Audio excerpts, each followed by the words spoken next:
Tole je popolnoma brezplačna spletna aplikacija, ki sliši na ime Check Me Up. Z njo lahko preverite, kako resne so vaše zdravstvene težave.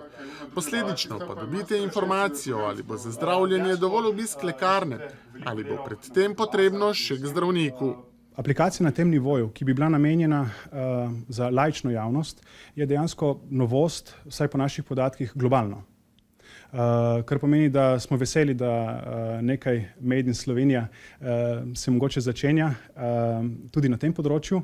Računalniški program, ki deluje tudi na tablicah in pametnih mobilnih telefonih, pri preverjanju uporabnikovega zdravstvenega stanja in določanju terapije upošteva tudi posebnosti, kot so alergije, morebitna nosečnost ter druge kronične bolezni, za katere uporabnik že jemlje zdravila.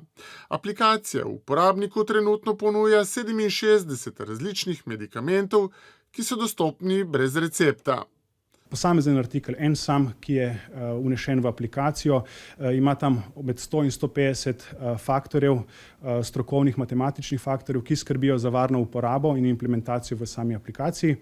In bom rekel, za tem je dejansko res ogromno truda ekipe, mlade ekipe, ki moram jih samo pohvaliti.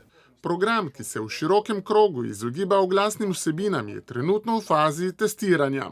Med uporabnike so uspeli pritegniti tudi stroko, kar razvijalcem programa zagotavlja visokokakovostne povratne informacije. Zelo veliko že farmacevtov in zdravnikov se je logiralo v aplikacijo, se je prijavilo in jo uporablja. Zelo sem jim hvaležen, ker vsakodnevno testirajo aplikacijo in ugotavljajo morebitne izboljšave, kaj bi lahko bile in tako. Njihov odziv je zelo pozitiven. Aplikacija je zasnovana tako, da se lahko nadgrajuje in širi vse smeri. Strokovno neoporečnost pa avtorji zagotavljajo z neodvisnim financiranjem preko podjetniškega sklada, kjer so idejo že pred leti prepoznali kot poslovno perspektivno.